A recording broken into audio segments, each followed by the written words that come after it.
Pierre Billard vous présente l'anthologie du mystère.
Bonjour Toussaint, déjà debout à 8h du matin? T'as peut-être l'habitude de me voir arriver au bureau à 3h de l'après-midi. Ah, bah quand même aujourd'hui, Toussaint.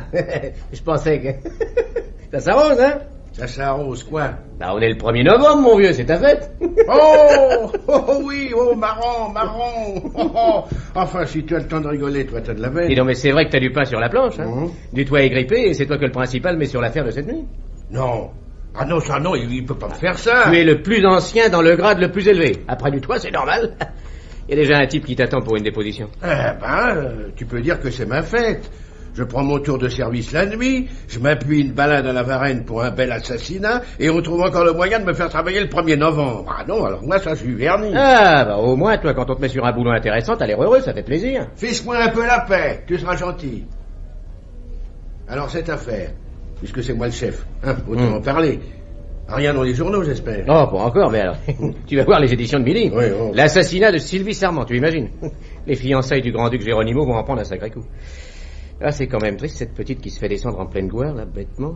J'ai jamais vu beaucoup de gens se faire descendre intelligemment. Le fait que ça arrive à une vedette de cinéma n'ajoute rien à la bêtise de la chose. Mais elle, c'était la vedette du siècle. Oui. Tu l'aurais vu comme je l'ai vu cette nuit, Marcelin. Elle ressemblait à tous les gens qu'on m'invite à aller voir dans des coups pareils. Ni plus ni moins, pas de cinéma qui tienne. Et ça, mon vieux, c'est toute la philosophie de notre métier. Ah, bah dis donc. On voit que c'est ta fête, ça te donne des idées. Mes respects du matin, inspecteur. Et tous mes vœux, si je peux me permettre. Ah, vous aussi, Jules, vous vous y mettez. Enfin, merci quand même. Qu'est-ce que vous voulez? C'est le client qui veut vous parler, inspecteur, à propos de la nuit dernière. Il insiste, il dit que c'est urgent. On va voir ça. Bien. Oui, envoyez-le moi. Au fond, avoue que t'es pas fâché que le patron t'ait confié l'enquête, hein? Mêle-toi donc de ce qui te regarde. Bon, la déposition, c'est tout ce que je te demande pour l'instant. Bon, entendu. Venez entrer donc, monsieur, c'est par ici. Venez, suivez-moi. C'est au bout du couloir, là. Voilà, monsieur. Merci. Asseyez-vous. Merci. Votre nom? Willy Brown. Date et lieu de naissance? 2 mars 1901 à Paris, 11. Profession? Metteur en scène de cinéma. Bon, je vous écoute. Monsieur l'inspecteur, je viens me constituer prisonnier. C'est moi qui ai assassiné Sylvie Sarment.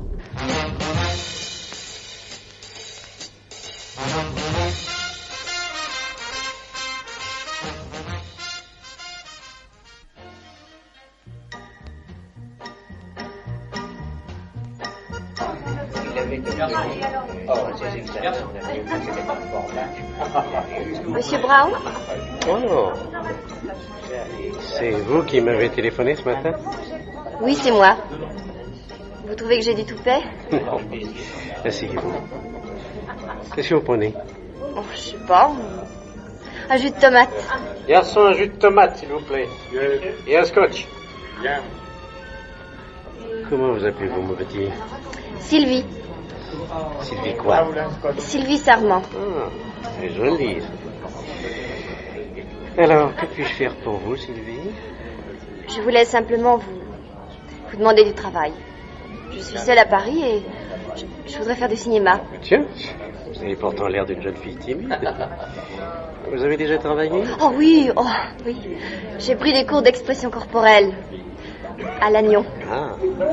Depuis que je suis à Paris, j'ai fait un peu de figuration.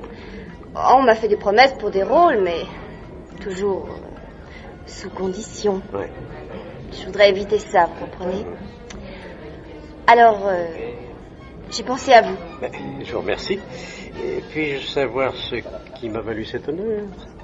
Eh bien, vous êtes le mari de Flora Brown, qui est une chanteuse merveilleuse et une femme que j'admire. On m'a dit que vous vous aimiez beaucoup. C'est pour ça que j'ai voulu vous voir. Mais c'est ce qui m'a donné le courage de vous téléphoner. Vous allez faire un film. Et comment le savez-vous? Je l'ai lu dans les journaux ce matin. Je vous ai téléphoné aussitôt. Vous allez tourner Tout feu, tout flamme d'après le livre de Jean-Pierre Franck. Je connais l'histoire. Je crois qu'il y a un rôle pour moi. Le rôle principal, naturellement. Ah non, un petit rôle. Celui de la sœur. Je sais que Frédéric Maillat sera la vedette du film. J'ai beaucoup d'admiration pour elle. Si je pouvais jouer sa sœur, ce serait formidable. Quel âge avez-vous? 21 ans. Alors, vous avez de très beaux yeux, Sylvie. C'est très important pour le cinéma.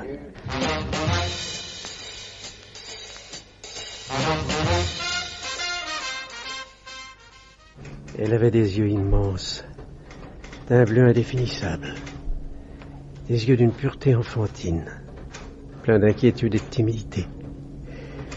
C'était Sylvie. Elle tourna dans mon film le rôle qu'elle m'avait demandé. Il y aura bientôt 12 ans de ça.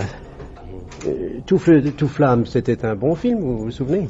Pas très bien. Ah, alors, c'était un beau départ pour Sylvie, en tout cas, et aussi pour Jean-Pierre Franck, l'auteur du roman dont le film était tiré. Nous avons tourné une seconde production avec la même équipe, toujours avec Frédéric Maillat dans le premier rôle féminin, mais cette fois, Sylvie avait quelque chose à défendre. Et c'est Frédéric Maillat qui ne s'en est jamais remise, la pauvre. Elle a eu l'intelligence de comprendre qu'il fallait céder la place. Au troisième film qu'elles ont tourné toutes les deux, c'est elle-même qui est venue demander au producteur qu'on donne le premier rôle à Sylvie. Le geste est beau, n'est-ce pas? Oh, magnifique. Le film s'appelait Les Sœurs Ennemies, je me souviens. Pendant le tournage, les choses se sont précipitées. J'ai divorcé d'avec Flora, ma première femme, la cantatrice. Et un an après, je me suis remarié. Avec Sylvie. Vous étiez son premier mari. Elle me l'a toujours affirmé. Après ce mariage, mon histoire manque d'intérêt. J'ai fait quelques films à succès qui ont permis à Sylvie de devenir une des plus grandes vedettes, pendant que je devenais Monsieur Sylvie Sarment. Ensuite, j'ai fait un four, puis un autre four. Et un beau jour, Sylvie a refusé de tourner avec moi. J'étais fini. Liquidé. Alors Sylvie m'a quitté. C'est elle qui a demandé le divorce. Pour se remarier, elle aussi. C'est à ce moment-là que j'ai pensé à la tuer, monsieur l'inspecteur. Oui. Elle s'est remariée. Avec un petit scénariste intrigant, beaucoup plus jeune qu'elle. Juste au retour des choses. Mais en somme, c'est par jalousie que vous avez tué votre seconde femme, monsieur Brown. Donc, par désespoir, monsieur l'inspecteur. J'avais tout perdu, tout gâché à cause d'elle. J'étais une épave. Et voilà qu'après des années, elle est venue me narguer, imaginez-vous. Oui. Il y a un mois, elle est venue me trouver comme si on s'était quitté la veille. Elle me proposait un film sur un scénario de Michel Barrault, son dernier mari. Elle voulait aussi repêcher Frédéric Maillat et lui confier un petit rôle. C'était elle qui produisait le film. Avec elle-même en vedette, son mari comme auteur et moi comme metteur en scène, elle ne risquait pas de se ruiner, la garce. Petite fille que j'avais rencontrée dans un café des Champs-Élysées, une petite provinciale qui voulait faire du cinéma et qui avait seulement de jolis yeux. Comment l'avez-vous tuée? Elle jouait à Paris depuis quelques mois. Une pièce de Michel Barrault, bien sûr. Ouais. Après le théâtre, chaque soir, elle regagnait sa maison de la Varenne. Pour se rajeunir aux yeux de ses admirateurs, elle conduisait une grosse voiture de sport. Quand elle rentrait chez elle, à 2h du matin, elle roulait comme une folle. J'ai saboté les freins de la voiture. Oui, c'est moi. Quand avez-vous saboté cette voiture? Vendredi soir, il y a 3 jours. J'ai attendu qu'elle rentre, cachée dans le jardin. Et quand elle a été couchée, j'ai fait mon petit travail. Juste ce qu'il fallait pour que ça tienne 2 ou 3 jours encore, vous comprenez?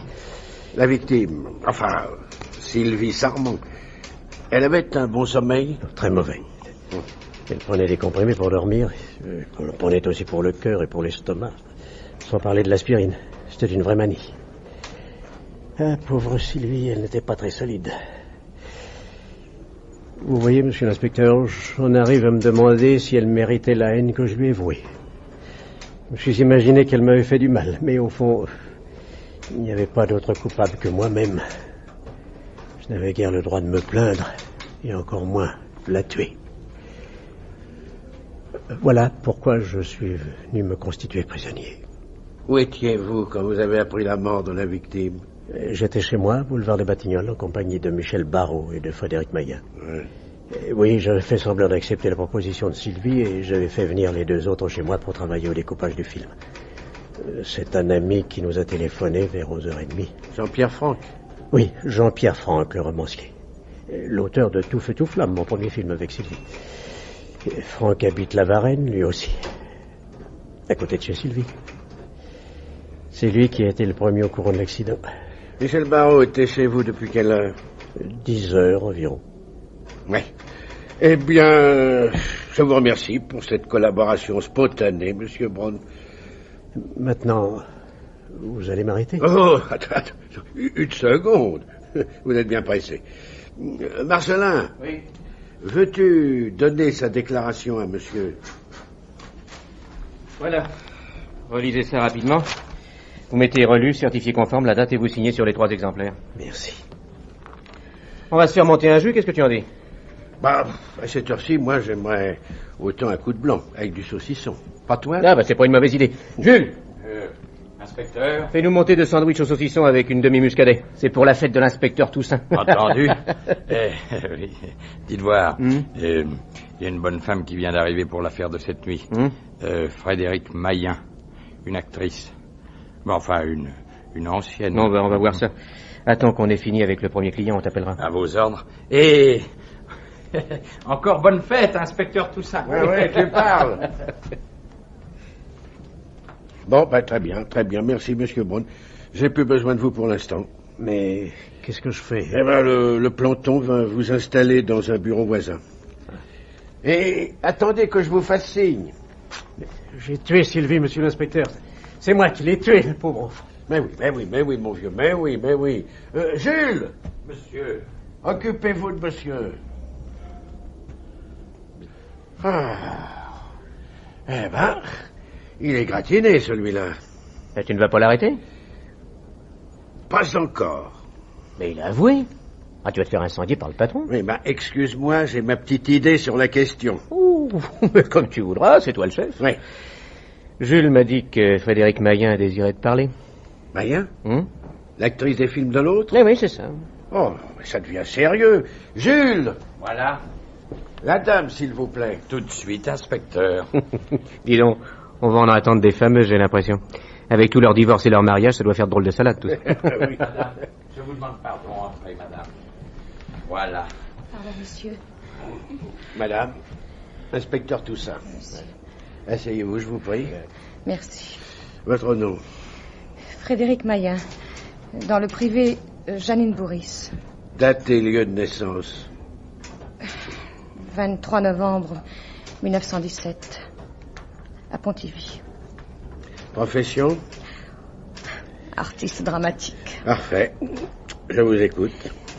Monsieur l'inspecteur, je viens me constituer prisonnière. C'est moi qui ai tué Sylvie Sarmon.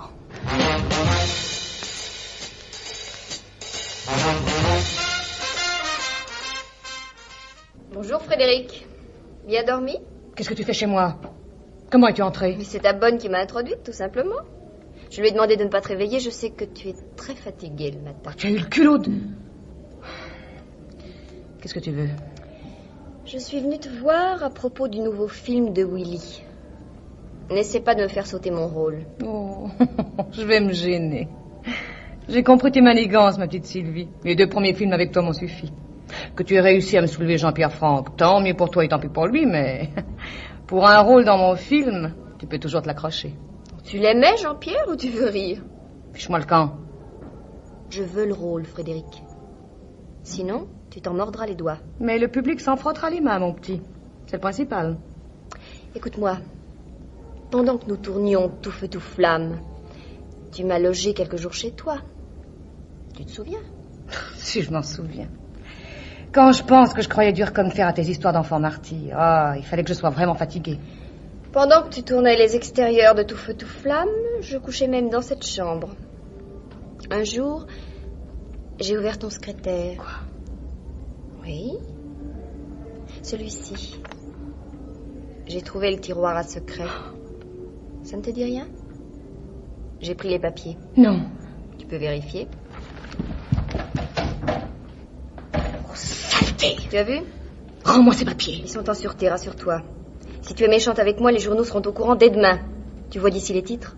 Frédéric Maillat, marié à un homme qui est en prison depuis 5 ans pour vol à main armée. Elle-même a été vivement soupçonnée de complicité et inculpée pour recel. Oh, t'imagines quelle douce rigolade ce serait dans tout Paris.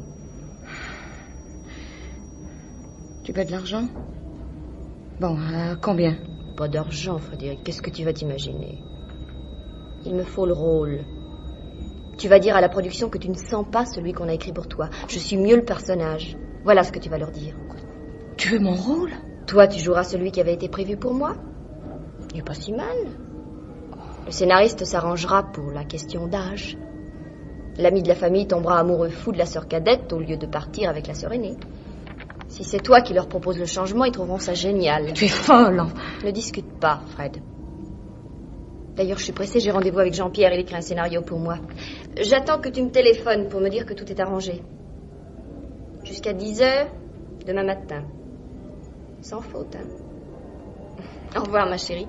Tu n'as jamais été si belle qu'en ce moment. Si, si.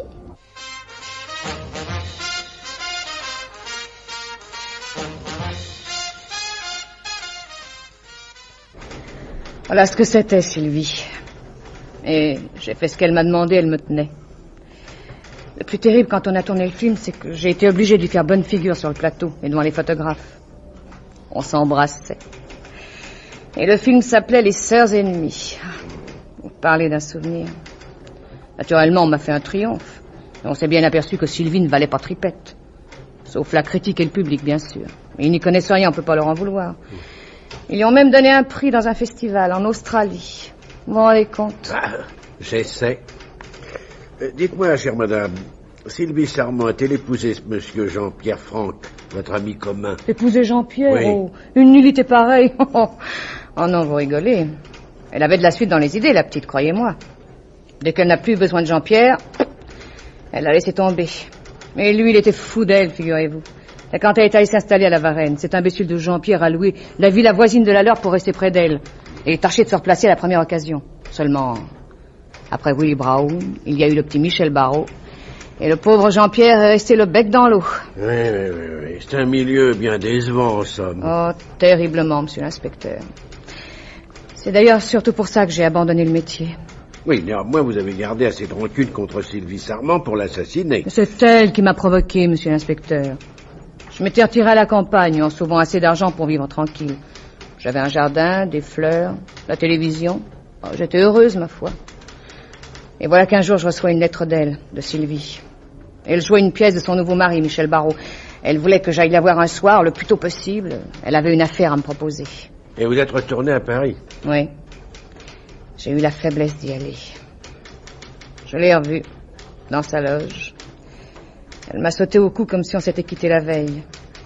Et elle m'a proposé de tourner dans un film qu'elle allait produire, sur un scénario de son mari, et sous la direction de Willie Brown, qui avait disparu de la circulation, lui aussi. Elle me ferait une panne pour me tirer de la misère, en somme. Une panne? Oh, un petit rôle, quoi. Ah oui. 6 répliques dans le 3e quart du film, celui qu'on oublie. Et si je voulais me faire un peu d'argent, je pouvais aussi faire la script. Elle se moquait de moi ouvertement. De moi qu'il avait tiré du ruisseau, qu'il lui avait appris tout ce qu'elle savait. Il fallait qu'elle rentre en scène. Elle m'a laissé seule dans sa loge. Il y avait 2 tubes d'aspirine sur sa table de maquillage. Moi, j'avais dans mon sac un tube de somnifère. Oui, j'en prends quelquefois, j'ai beaucoup de mal à dormir. J'ai mis 10 cachets de somnifère dans un des tubes d'aspirine. C'était vendredi dernier. Elle a mis 3 jours pour avaler mes comprimés. Je sais bien qu'elle n'était pas réellement méchante, monsieur l'inspecteur. C'est moi qui n'aurais pas dû accepter de la revoir. Je savais bien le mal que ça allait me faire. Maintenant, elle est morte. Et il faut que je sois puni. Eh oui, bien sûr. Il faut que vous soyez puni. On ne met pas du somnifère dans l'aspirine des gens, madame. C'est très dangereux. Qu'est-ce que c'est, Jules? Le rapport du médecin légiste et les sandwichs avec le muscadet. Oui, posez ça sur le bureau, merci. Bon. Voilà. Oui. Et bon appétit, inspecteur.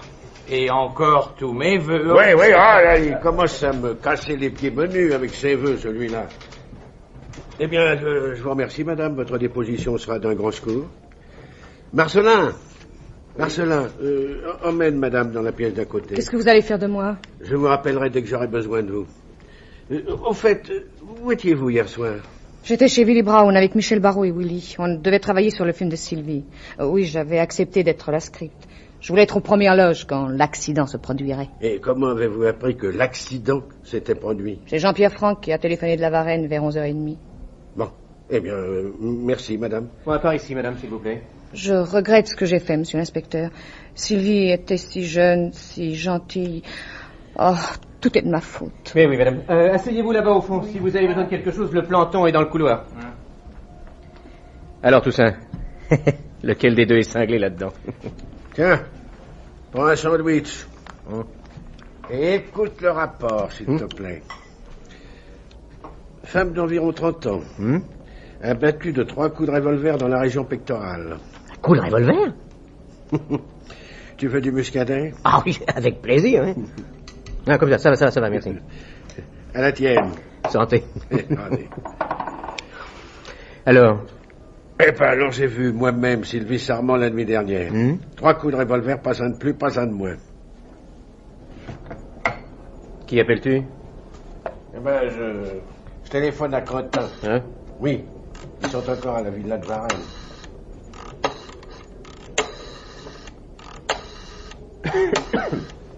Allô? Cretin? Oui, c'est Toussaint. Dis donc, descends au garage et va voir si les freins de la Jaguar n'auraient pas été sabotés par hasard. Et ramasse-moi tous les tubes d'aspirine de la maison. Et puis tu me diras si c'est bien de l'aspirine qu'il y a dedans, hein? D'accord? Bon, rappelle-moi dès que tu sauras quelque chose. Bon, au revoir. Alors voyons, reprenons les faits depuis le début. Oui. Nous avons été alertés par le commissariat de la Varenne à 11h30, la nuit dernière. D'après le rapport du médecin légiste, la mort se situe entre 19 et 22 heures. Le crime a été découvert par un voisin et ami de la victime, Jean-Pierre Franck, auquel j'ai d'ailleurs demandé de passer nous voir ce matin. Mais Jean-Pierre Franck, romancier à la mode, et scénariste des premiers films tournés par Sylvie Sarment et Frédéric Maillan, sous la direction de Willy Brown. Merci, Marcelin. Merci bien. Interrogatoire sommaire de Franck. Il a entendu, vers 9h, 3 détonations qui lui ont semblé venir de chez Sylvie Sarment. Il s'est mis à la fenêtre et il a aperçu une 4 chevaux noirs qui s'éloignait de la villa. Il s'est pas inquiété tout de suite, mais au bout de 10 minutes, pour en avoir le cœur net, il a téléphoné chez Sylvie Sarment. On n'a pas répondu. Alors, comme il voyait de la lumière dans la villa, il est sorti de chez lui et y est allé. Et il a découvert le drame. Oui, mais le mari, Michel Barrault? Il a passé toute la soirée chez Brown. Ah. Oui, Brown lui-même et Frédéric Maillan nous l'ont confirmé. D'ailleurs, c'est là que Jean-Pierre Franck a fini par le joindre à 11h30. On le verra ce matin? Je l'ai convoqué pour 11h. Il devrait être là, d'ailleurs. D'après moi, l'affaire est claire. Ah oui. C'est un vol avec effraction. Tout était bouleversé dans la chambre, la grille du jardin était ouverte, etc. Le voleur a entendu du bruit, il a pris peur, tiré et fichu le camp.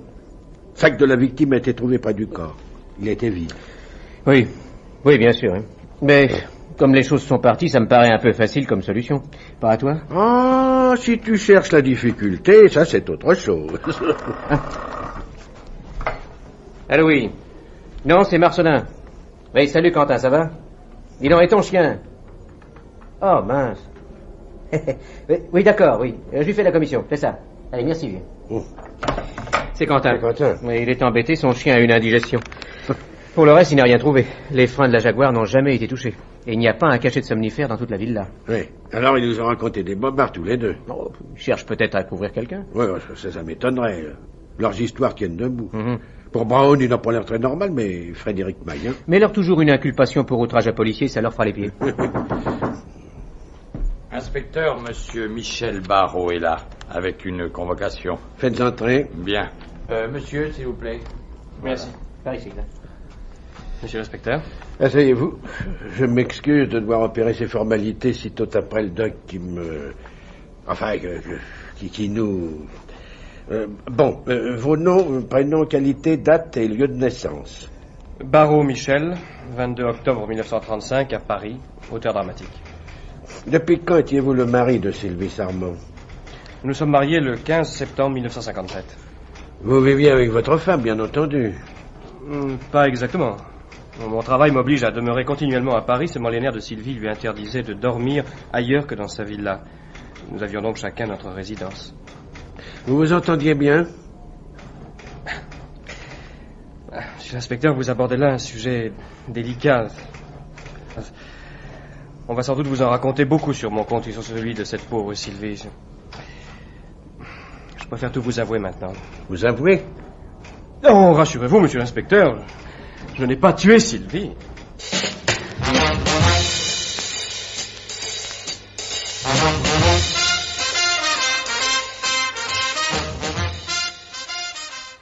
Michel. Ma chérie. Michel, j'ai quelque chose de grave à te demander. Oh, tu as l'air bien solennel. Qu'est-ce que c'est que cette fille avec laquelle on te voit partout en ce moment? De qui veux-tu parler? Elle s'appelle Marguerite, si ça peut t'éclairer. Marguerite? Oh! Je n'ai pas envie de rire, Michel. Qui est cette fille? Écoute, Sylvie, j'aime autant que tu sois au courant. Je ne savais pas comment m'y prendre pour t'expliquer ça, Sylvie. Je te trompe depuis quelques mois. Avec Marguerite, en effet. Et je l'aime, figure-toi. Je ne peux plus vivre sans elle. Faudrait nous séparer, Sylvie. Ça vaudrait mieux pour nous deux. Je me suis bien aperçue que tu avais changé, Michel, mais... je ne croyais pas que c'était si grave. Il faut que tu me comprennes bien, mon amour. Je t'aime. Et je ne supporterai pas de te voir me quitter pour une autre. Tu vas laisser tomber cette petite. Et je t'assure qu'il n'en sera plus jamais question entre nous. Ma chérie, tu vas faire un effort pour bien me comprendre à ton tour. Je ne vais laisser tomber personne, à part toi. C'est clair. Je ne suis pas un gamin en dépit des apparences. Je suis un homme, capable de prendre une décision sans que tu interviennes. Allons, Sylvie, restons bons amis. Ce serait plus agréable, tu ne crois pas? Et si facile. Je ne sais pas à quel point j'ai besoin de toi, Michel. J'ai tout sacrifié à ma réussite. Tout ce qui compte vraiment dans une vie. Je n'avais qu'un seul but. Arriver. J'avais aimé un garçon. Je l'ai lâché parce qu'il ne pouvait pas m'aider dans ma carrière. Je m'étais attachée à Frédéric Mayen.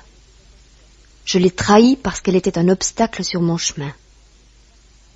J'avais aimé Willie Brown, mais le jour où il m'a plus été utile, je l'ai quitté. Enfin, j'ai eu ce que je voulais. Mais mon existence demeurait plus vide que le plus mauvais film. Et puis tu es venu. Et j'ai trouvé auprès de toi la seule chose au monde que je pouvais encore désirer. Aimer quelqu'un. Aimer pour de bon, sans préméditation, sans arrière-pensée. Mais je n'ai pas besoin que tu m'aimes. Il me suffit de savoir que tu ne me quitteras pas. Et tu ne peux pas me quitter, Michel. Sans moi, tu n'es plus rien. Y as-tu réfléchi? Allons, tu viendras me voir demain, ou après-demain, ou même plus tard. Tu me diras que tu as rompu avec Marguerite, et nous oublierons la scène de ce soir. Michel, veux-tu m'embrasser?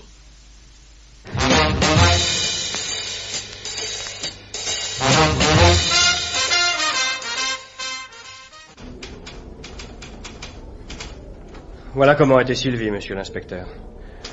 Je ne pouvais pas lui en vouloir, elle avait fait beaucoup pour moi. Au reste, sorti de ces questions, nous nous entendions parfaitement. Je me suis donc résigné à accepter un sort qui n'avait rien d'insupportable, il faut bien le dire. En effet. Puis-je me permettre de vous demander où vous vous trouviez hier soir, entre 8 et 10 heures? Je travaillais sur un film, chez Willie Brown, le metteur en scène, avec l'actrice Frédéric Maillan. Je suis arrivé chez lui un peu après 10 heures et j'y suis resté jusqu'à 11h30, au moment où on nous a annoncé la mort de ma femme. Avant, j'étais allé au cinéma Place Clichy, à la séance de 8 heures. Vous avez un témoin? J'ai conservé mon billet, on pourra facilement retrouver l'heure d'entrée d'après le numéro. D'ailleurs, l'ouvreuse se souvient sûrement de moi, j'avais laissé tomber mes lunettes en sortant, vers 10 heures.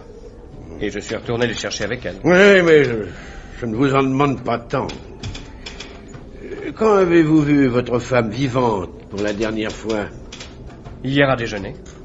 À quel endroit? À la Varenne, dans sa maison. Vous ou votre femme possédiez un revolver? Oui, j'ai acheté un revolver il y a 2 mois environ et j'en ai fait cadeau à Sylvie. Elle avait peur de dormir seule dans sa villa, les domestiques logeaient en ville. Elle se sentait plus tranquille avec un revolver. Avez-vous revu cette arme depuis? Non. Je crois que ma femme l'avait cachée dans sa chambre, mais j'ignore où. Êtes-vous propriétaire d'une voiture? D'une modeste 4 chevaux, oui. De quelle couleur? Noire. Oui. Eh bien, monsieur Barrault, je vous remercie. Je vais vous demander de bien vouloir attendre quelques instants dans une pièce voisine. J'aurai sans doute besoin de vous un peu plus tard. Mais c'est qu'il est bientôt midi, monsieur l'inspecteur. Oui, c'est vrai, ma foi, oui. Vous pouvez vous faire monter quelque chose à manger si vous le désirez. Mais vous éloignez pas. Je suis à votre disposition. Jules, mettez monsieur Barrault dans un bureau tranquille. Et ne le perdez pas de vue, hein. Dis à Tuillier d'aller demander un mandat de perquisition au chef de ma part, qui prenne du monde, et qu'il aille voir chez Barrault s'il ne traînerait pas quelque chose d'intéressant par hasard. Voilà l'adresse. Dites-lui de se remettre, je l'attends. Alors, tu crois que c'est lui? Ça t'étonnerait? Non, pas tellement. La Libye du cinéma est un vieux truc et il nous l'a servi trop spontanément pour que le coup ne soit pas calculé. Et puis il a passé la fin de la soirée avec nos 2 lascars de tout à l'heure. Tu parles d'une référence? Oui. Je crois qu'il est plutôt mal embarqué, le petit jeune homme. Oui. Tuillier est en route, inspecteur. Merci, Jules. De rien, inspecteur. Un jour pareil, je ferai n'importe quoi pour vous. Oui. Bon. Monsieur Jean-Pierre Franck vient seulement d'arriver. Je lui dis de repasser dans l'après-midi? Non, faites-le entrer tout de suite. D'accord. Monsieur, s'il vous plaît. Messieurs. Voilà. Bonjour, monsieur l'inspecteur. Bonjour, monsieur Franck. Asseyez-vous, je vous prie. Merci. J'ai quelques questions à vous poser. Mais j'y répondrai avec plaisir, monsieur l'inspecteur. Monsieur Franck, c'est bien une 4 chevaux noirs que vous avez aperçue à la Varenne hier soir, après avoir entendu les coups de feu. Oui, en effet. L'avenue est bien éclairée, j'ai pas pu me tromper. Bien. Vous étiez très lié avec Sylvie Sarment. Nous avons pas mal travaillé ensemble. Enfin, autrefois. Et comme nous étions voisins à la Varenne, je la voyais souvent. Et quand l'avez-vous rencontrée pour la dernière fois? Avant-hier, dans la matinée. Elle vous a paru normale? Oui. Enfin... enfin, quoi? Son mari voulait divorcer. La nouvelle avait fait beaucoup de peine à Sylvie. Pourquoi voulait-il divorcer? Elle vous l'a dit? Non, mais elle était très affectée. D'ailleurs, elle refusait formellement le divorce. Michel devait revenir la voir. Précisément hier soir. Pour en discuter avec elle. Et vous avez vu cette voiture s'éloigner de la villa précisément hier soir, après les coups de feu. Et Michel Barrault possède une 4 chevaux noirs. Il existe beaucoup de 4 chevaux noirs, monsieur l'inspecteur. Oui, bien sûr. Est-ce que Sylvie Sarment ou son mari possédait un revolver à votre connaissance? Moi, j'en ai aucune idée. Parfait. Connaissez-vous Frédéric Maillan, s'il vous plaît? Oui, c'est une vieille amie. Je l'ai pas revue depuis 7 ou 8 ans. Je sais qu'elle devait tourner dans le film produit par Sylvie. Vous l'avez interrogée? Oui, vous la verrez tout à l'heure. Elle m'a paru un peu bizarre, je ne vous le cache pas. À votre avis, elle est normale? Elle a toute sa tête, je veux dire. Ma foi, autant que je me souvienne, elle était un Un peu fantaisiste. Ah oui, oui. Ça s'arrêtait là, quoi. Et Willie Brown, que pensez-vous de lui? Willie est une épave. Il ne s'est jamais remis de ses mésaventures conjugales. C'est surtout le départ de Sylvie qui l'a frappé. Il a eu une grosse dépression, il lui en est resté quelque chose. Il souffre d'obsession continuelle, mythomanie. Il a d'ailleurs essayé de se faire soigner. Enfin, sans résultat, je crois. Oui. Bon. Jules! Inspecteur. Allez me chercher, monsieur Willie Brown. Tout de suite, inspecteur. Je dois me retirer, monsieur l'inspecteur? Non, au contraire. Je vous demande de rester. S'il nous a joué la comédie, il hésitera peut-être à continuer devant vous. Entrez, monsieur Brown. Approchez, monsieur Brown. Voilà. Vous connaissez monsieur Franck? Bonjour Jean-Pierre. Bonjour. Je te demande pardon, je suis un pauvre type. Je sais pas pourquoi j'ai fait ça. Mais quoi, Willie? Mais Sylvie. Comment? C'est toi? Oui. Vous avez saboté la voiture de Sylvie Sarment, monsieur Brown? Oui, c'est moi. C'est étrange, car les freins de cette voiture sont en parfait état. Quel jour avez-vous opéré, s'il vous plaît? Mercredi dernier. Vous m'avez dit vendredi tout à l'heure, monsieur Brown. Putain, mais j'ai assassiné Sylvie, je l'ai assassiné, monsieur l'inspecteur. Je m'avais fait trop de mal. Jean-Pierre, tu me crois, hein? C'est moi, je te le jure. Je te dis que c'est moi. Marcelin! Je te dis... Monsieur Brown, allez, venez par ici, allez. C'est moi qui... Allez, venez, on vous fera pas de mal. Ah, mais c'est moi! Mais qu'est-ce que c'est que ça? Allez, voilà. Allez, c'est moi! Voilà, mais oui, bien sûr. Les clés! Je vous dis que c'est moi qui les clés! Personne vous dit le contraire, allez. M'excuserez, monsieur Franck, vous voyez quelle histoire à dormir debout il nous avait raconté, hein? Non, pauvre Willie, c'est terrible. Vous l'auriez connu autrefois. Oui.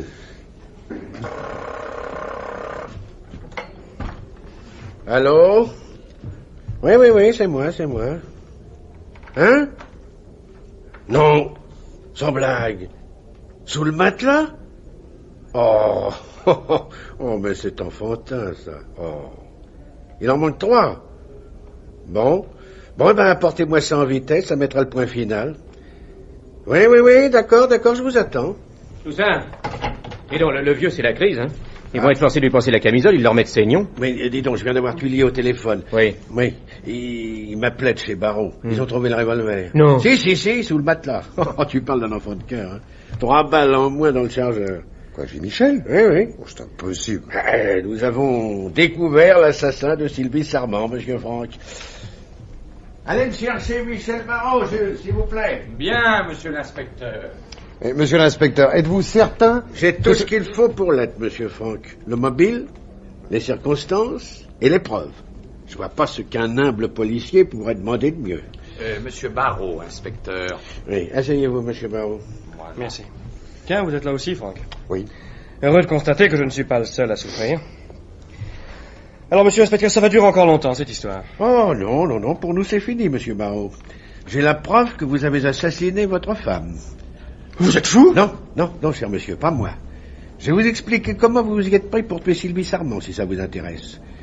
Monsieur Franck, à quelle heure avez-vous entendu les coups de feu? Un peu avant 9h, je m'apprêtais à écouter un concert à la radio. Et le concert commençait précisément à 9h. Je vous remercie. Marcelin, veux-tu faire entrer Frédéric Mayen? Mais enfin, monsieur l'inspecteur, que signifie cette mise en scène? C'est mon cinéma personnel, monsieur Barreau. Madame Mayen, s'il vous plaît. Oui, monsieur. Par ici, entrez. Pardon. Là, asseyez-vous ici. Jean-Pierre. Michel. C'est affreux, monsieur l'inspecteur. Je ne pourrai jamais. À quelle heure êtes-vous arrivé chez Willie Brown hier soir, madame Mayen? À 10h. Oh, je le sais, il y a une horloge qui a sonné quelque part quand Willy m'a ouvert. Et il m'a dit que j'étais la dame d'11h à 1h près. Il blague sans arrêt, vous savez. À quelle heure, monsieur Barreau, est-il arrivé, lui? Un quart d'heure après moi, environ. Voilà dans votre emploi du temps pour la soirée d'hier, monsieur Barreau. 8h, vous entrez dans un cinéma de la place Clichy. 8h15, vous sortez du cinéma et prenez votre voiture. 9h moins 10, vous arrivez à la Varenne. Et vous tuez votre femme. Hein? 9h, monsieur Franck aperçoit votre voiture qui s'éloigne de la villa. 9h40, vous êtes de nouveau place Clichy et vous pénétrez dans le cinéma par une issue de secours. En choisissant une salle que vous connaissez bien, ça n'était pas trop risqué. 10h, vous sortez du cinéma en ayant soin de vous faire remarquer par l'ouvreuse. 10h15, vous arrivez tranquillement chez Willie Brown. Je me trompe? C'est très ingénieux, monsieur l'inspecteur, mais malheureusement pour vous, cette charmante histoire ne vous donne pas l'ombre d'une preuve contre moi. Monsieur Barreau, on vient de découvrir chez vous, sous votre matelas, un revolver de calibre 7,65, dont le chargeur contient 5 balles au lieu de 8. Les 3 autres, vous savez ce qu'elles sont devenues. Enfin, c'est absurde, Sylvie a été tuée avec un 6,35. Cher monsieur, vous êtes ici depuis 11 heures du matin, vous n'avez pas lu les journaux de midi, et personne n'a prononcé devant vous la moindre parole susceptible de vous faire apprendre le calibre de l'arme avec laquelle votre femme a été assassinée. Or, vous venez de proclamer que c'était avec un 6,35. Comment le savez-vous donc? Non mais vous ne m'aurez pas comme ça, hein, j'ai un alibi. Hélas, vous venez d'avouer implicitement, vous êtes battu. Votre alibi est faux, je l'ai démontré. On a vu votre voiture à la Varenne hier soir à 9h. Oh, c'est faux, à 9h j'étais rentré. Pas très fort, jeune homme, trop jeune, pas encore de nerfs. Allons, Marcelin, fais-lui signer ses aveux et qu'on en parle plus. Ouais, par ici, mon garçon. Non, mais c'est une machination, tout le monde a menti, monsieur l'inspecteur. J'ai tué Sylvie avec mon 6,35. Je n'ai jamais eu d'autre revolver. Enfin! Vous reconnaissez avoir tué votre femme? Je vous remercie. Mais je n'ai jamais eu de 7,65. Oui, vous pouvez disposer, je n'ai plus besoin de vous. Bon, allez, mon vieux, mettez-y un peu de bonne volonté. Alors. Vous êtes des salauds, tous. Et voilà. Eh ben, mais ça s'est passé mieux que je ne pensais. Mais enfin, monsieur l'inspecteur, qu'est-ce que je deviens, moi, là-dedans? Ce que je vous ai dit, c'était la vérité, je vous le jure. Oui, chère madame, j'ai eu assez de cinéma pour aujourd'hui, je vous remercie. Enfin, monsieur l'inspecteur, ce somnifère, il est bien quelque part. Madame Mayen, vous allez me faire le plaisir de rentrer dans votre campagne et de ne plus en sortir. Le grand air vous fera sûrement du bien. Je vous souhaite un bon voyage. Ça, alors. Oui. Eh bien, monsieur l'inspecteur, si un jour vous avez besoin de quelqu'un pour aider la police, venez me chercher, vous serez bien reçu. Je me parle, inspecteur. Qu'est-ce que c'est que ça? Qu'est-ce que vous faites avec ce pot de fleurs, Jules? C'est pour vous, inspecteur. Pour votre fête. Les copains se sont cotisés. C'est un chrysanthème. Oh, merci, Jules. Je suis vraiment très touché. Je peux disposer, monsieur l'inspecteur? Oui, bien sûr, monsieur Franck.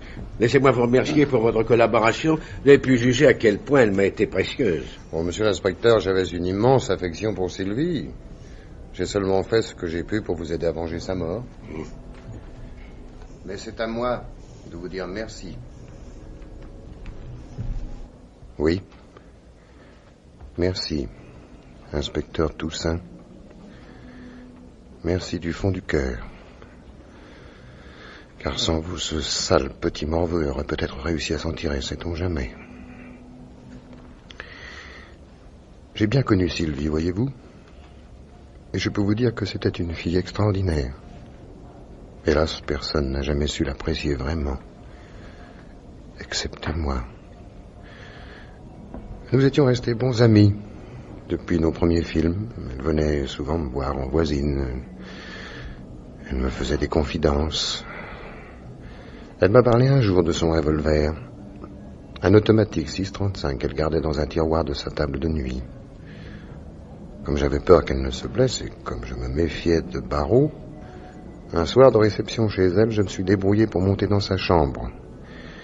J'ai mis des balles à blanc dans le chargeur du revolver. J'avais raison de me méfier de Barreau. Hier soir, j'ai entendu les 3 coups de feu et j'ai vu la voiture s'éloigner. Ma pauvre Sylvie. Quelques instants plus tard, je l'ai trouvée. Son cœur battait encore faiblement, elle n'était qu'évanouie. Le meurtrier s'était servi du revolver chargé à blanc et s'était enfui sans même avoir le courage de vérifier si sa victime était bien morte. Elle n'avait aucune trace de blessure. Mais la peur avait provoqué une syncope car Sylvie avait le cœur très faible. Je cherchais dans son sac, ouvert sur le sol auprès d'elle, les cachets qu'elle prenait quand elle sentait venir une crise. Mais Barreau avait vidé le sac pour simuler un cambriolage. J'y trouvais en tout et pour tout un tube d'aspirine et une clé. Sylvie revint à elle un instant, ouvrit les yeux et m'appela par mon nom. Je ne pouvais rien faire pour la sauver. Et voilà comment Sylvie est morte. Il fallait au moins que l'immonde petite crapule qui l'avait tuée paie son crime sans erreur possible. Je possédais moi-même un revolver de calibre 7,65. Je suis allé le chercher. Et j'ai tué Sylvie une seconde fois en lui demandant pardon, 3 coups comme l'autre. Mais à balles réelles. C'est moi qui ai caché le revolver chez lui ce matin. La clé que j'ai trouvée dans le sac de Sylvie était le double de la sienne. Voilà toute l'histoire. Ces émotions m'ont tué. J'ai un mal de crâne épouvantable. Il faudrait au moins 5 ou 6 comprimés d'aspirine. Ça m'aiderait à dormir tout à l'heure et à oublier cette triste journée. Des fois, j'ai justement dans ma poche le tube d'aspirine oublié par Barreau dans le sac de Sylvie. Garçon, apportez-moi un verre d'eau, s'il vous plaît.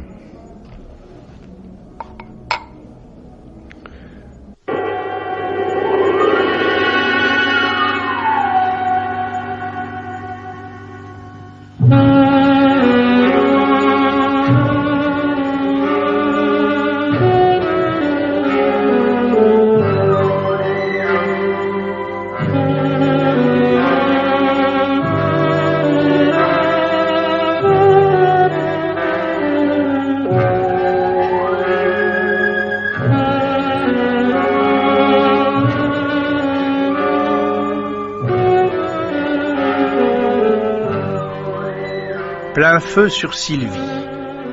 Ce film radiophonique de Jean Châtenay, d'après le roman de Michel Lebrun, avait pour interprètes Roger Carrel, Henri Virlogeux, Lucien Nat, Martine Sarcey, Rosy Vart, Philippe Mareuil et André Valmy.